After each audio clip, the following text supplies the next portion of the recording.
জি বাংলায় এমন কি হলো যে কারণে বন্ধ করতে হচ্ছে জগদ্ধাত্রী? অঙ্কিতা মল্লিককে আর দেখা যাবে না। কবে বন্ধ হচ্ছে জগদ্ধাত্রী ধারাবাহিক? শেষ পর্বে কি দেখানো হবে? মেহেন্দির সাথে তো মিল হয়ে গিয়েছে, এবার কি স্বয়ম্ভু আর উৎসবের মধ্যে বনিবনা হওয়ার অপেক্ষা? উৎসবকে সকলে মেনে নিলেই খেলা শেষ। আপনার কি মনে হয়, সত্যি কি এই সিরিয়াল বন্ধ হবে? কমেন্ট বক্সে লিখে জানান আমাদের। দীর্ঘদিন টিআরপি তালিকায় বাংলার সেরা ধারাবাহিকের তকমা বজায় রেখেছিল জি বাংলার জগদ্ধাত্রী, কিন্তু বেশ কয়েক সপ্তাহ ধরে অনেকটাই নম্বর কমেছে এই সিরিয়ালের। আবার নিজের জায়গা ফিরে পেতে লড়াইয়ের ময়দানে নেমেছিল জ্যাস ও স্বয়ম্ভু, কিন্তু তা যেন হচ্ছে না। কিছুদিন আগেই ধারাবাহিকের সুখবর দিয়েছিল জগদ্ধাত্রী, সে মা হতে চলেছে। তবুও দর্শক মনে কোনো প্রভাব ফেলেনি, নিজের জায়গা আর ফিরে পায়নি জগদ্ধাত্রী। এবার টেলিপাড়ার অন্দরের খবর, জগদ্ধাত্রী নাকি আর কয়েকদিনের মধ্যে শেষ। শুনে মন খারাপ হলেও এটাই নাকি সত্যি হতে চলেছে। দীর্ঘদিনের টপার, কিন্তু সবসময় তো সবার সময় সমান যায় না। আর যে হিরো কাল সে জিরো হতেই পারে। তবে কি টিআরপি মূল কারণ?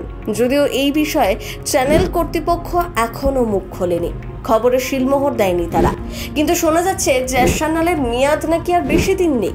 যদি জগদ্ধাত্রী বন্ধ হয়ে যায়, কতটা মিস করবেন অঙ্কিতা মল্লিককে? স্বয়ম্ভুই বা আপনার কতটা প্রিয় ছিল?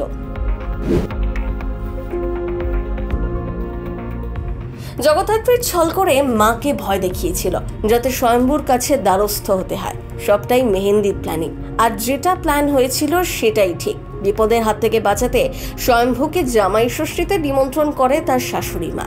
এক প্রকার বাধ্য হয়ে উৎসবের সঙ্গে স্বয়ম্ভুর জামাই আদর হয়। এভাবে শ্বশুরবাড়ির মন জয় করেছে সে। ওদিকে উৎসবকে প্রাণে বাঁচিয়েছিল জ্যাস। তারপর থেকে মেহেন্দি জ্যাসের কোনো দোষ দেখতেই পারে না।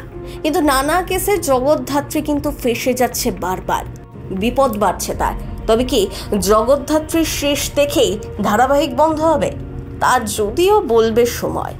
জগদ্ধাত্রীর চরিত্রের বর্ণনা করতে গিয়ে তাকে দশভুজাও বলা যেতে পারে, তবে তার নামও যে কাছাকাছি জগদ্ধাত্রী। ধারাবাহিকের গল্পে তিনি যেমন সমাধান করেন জটিল সব কেস, ঠিক তেমনই সামলে চলেন সংসারের সমস্ত দায়িত্ব। রাফ অ্যান্ড টাফ চেহারাতেই দর্শক তাকে দেখতে অভ্যস্ত। আবার অঙ্কিতা মল্লিক কখনো লাস্যময়ী। জগদ্ধাত্রীর নায়িকা এক সাক্ষাৎকারে জানিয়েছিলেন, সিরিয়াল থেকে বাস্তবে নাকি অনেকেই তাকে ভয় পান। অনেকেই আজকাল এগিয়ে এসে কথা বলতে চান না। নিজেকে কিন্তু সিঙ্গেল বলেই দাবি করেন। স্পষ্ট করেছেন তার ফোকাস নাকি শুধু পুরোপুরি কাজে। তবে জগদ্ধাত্রী যদি সত্যি শেষ হয়ে যায়, আগামী কোন কাজে তাকে দেখা যাবে তা যদিও বলবে সময়। সিনেচক্কর ব্যুরো।